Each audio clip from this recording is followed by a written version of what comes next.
Gerson, o que eu faço se a minha universidade e ou o meu curso não estão na lista? O que eu faço? Cara, é muito simples mesmo. O órgão, né, DSAB, que é como se fosse um gabinete central para esse tipo de educação estrangeira, né? Então, o que ele faz, ele aceita a tua aplicação, né? Ele pega toda a sua documentação e ele avalia isso. Você vai ter que pagar uma taxa de 200 euros, se eu não me engano, pagar uma taxa, e com isso, você, entre 1 e 3 meses, você recebe essa resposta, e normalmente é positiva, no sentido de que eles aceitam a sua formação como engenheiro, a sua universidade, e você vai receber ali qual é o tipo e como eles veem a sua formação. Por exemplo, a sua formação está entre bacharelado e mestrado. A sua formação é um bacharelado. A sua formação está como mestrado. Por que essa diferença? Porque nós, no Brasil, nos formamos como engenheiro entre 4 anos e meio e 5, normalmente 5, né? Então temos muitos créditos, muito mais do que aqui na Alemanha, que eles se formam em 3 anos e meio, por aí, tá bem? O que acontece é que antigamente a Alemanha tem um sistema onde ela chamava o engenheiro com uma especialização, né, com um período maior na formação, de Diplom Engineer, ou seja, quase como um engenheiro com mestrado, né? E se você não tem esse mestrado, você é chamado só de Engineer, que é engenheiro. Ou seja, você é engenheiro ou você é engenheiro com mestrado, vamos dizer assim, na Alemanha antigamente. E para gente que chega com uma formação muito extensa, eles não conseguem determinar exatamente se você é um engenheiro ou se você é um engenheiro com diploma de mestrado, né? Então eles vão lá e colocam: você é um engenheiro, você tem a formação de engenharia entre bacharelado e mestrado. Por causa disso, porque a nossa formação ela é tão extensa que a gente ganha ponto e fica numa quase como você é mais do que bacharelado, mas você não é mestrado, né? Você não fez um mestrado. Existem exceções. E aí começa o pulo do gato para o profissional de engenharia, né?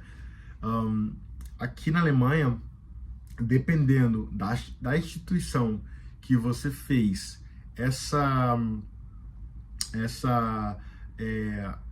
aplicação para avaliar o seu reconhecimento, a sua validação do diploma, dependendo da tua experiência ou talvez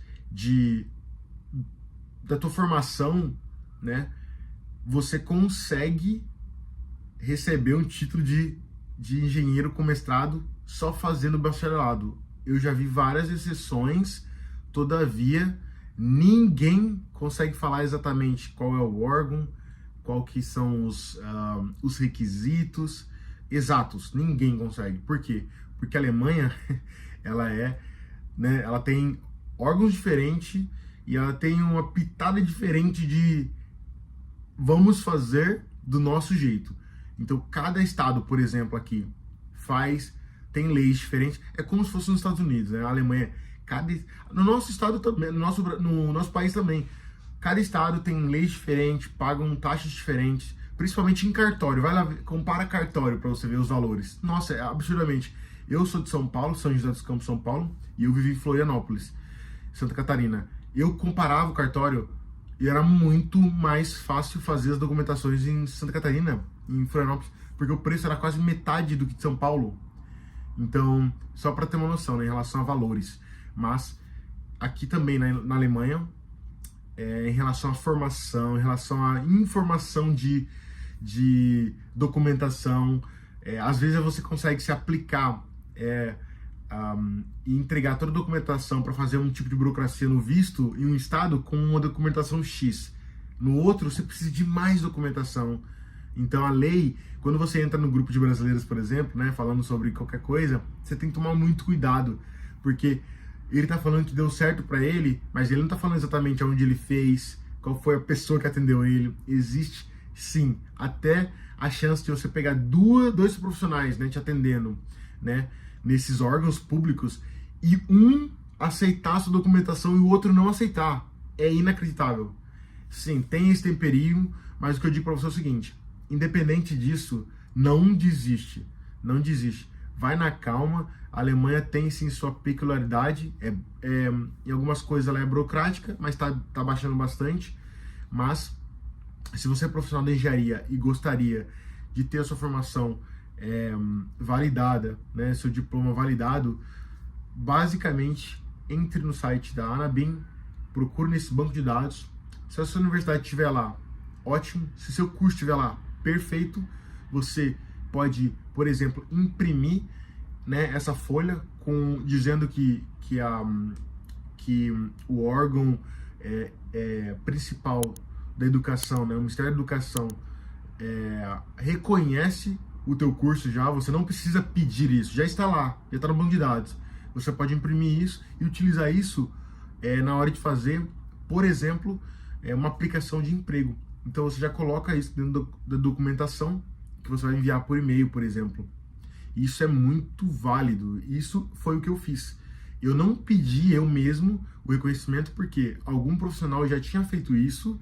O que eu fiz foi só imprimir essa folha e coloquei dentro da minha aplicação. Tá bem? Se o seu curso não está dentro desse banco de dados, se eu fosse você, eu entrava em contato com a ZAB, né, ZAB, e primeiro perguntaria se existe algum profissional que já fez esse reconhecimento, se pode incluir o seu curso dentro dessa banco de dados, ou você mesmo se aplica, né, investe esse valor, recebe o reconhecimento e você vai ter.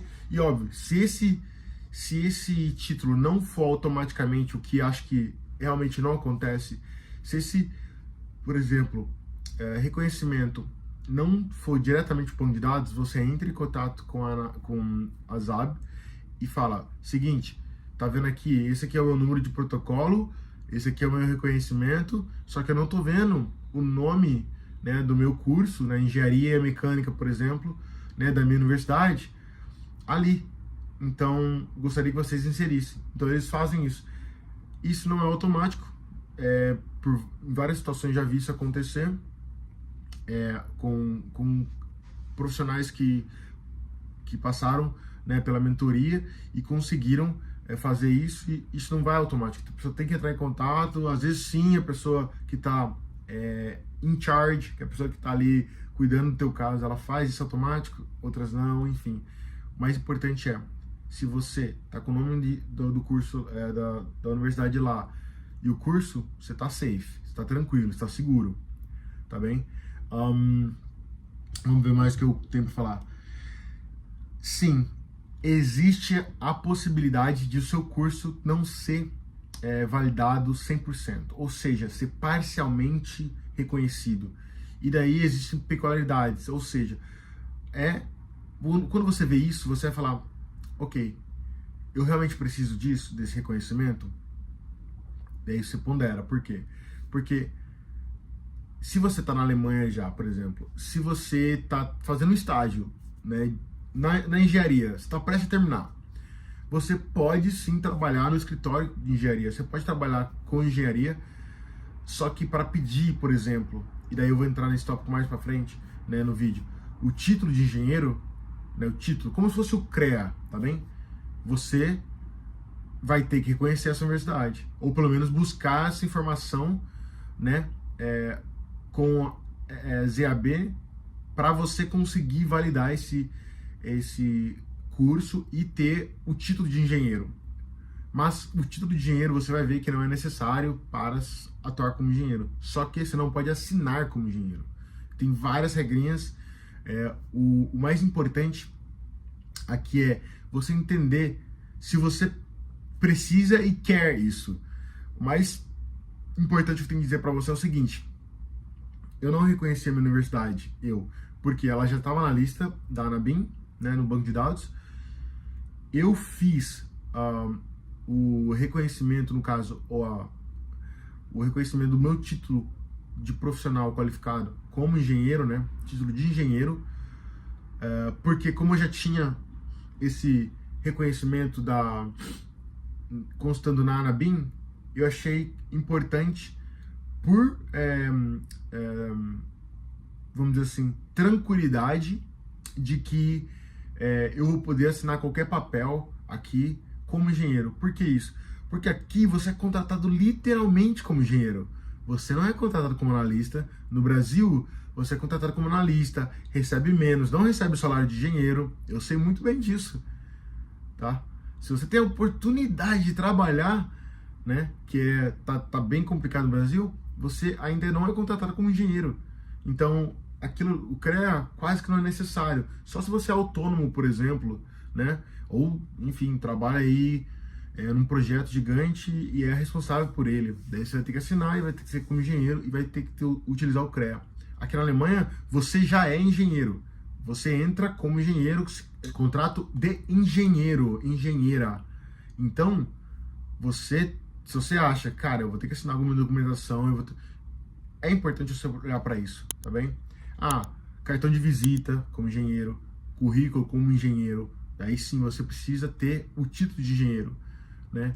Se não, qual que é o problema se você não tem o título de engenheiro e utiliza ele aqui na Alemanha? Você pode pagar uma multa gigantesca por estar literalmente mentindo. Você não é engenheiro, né?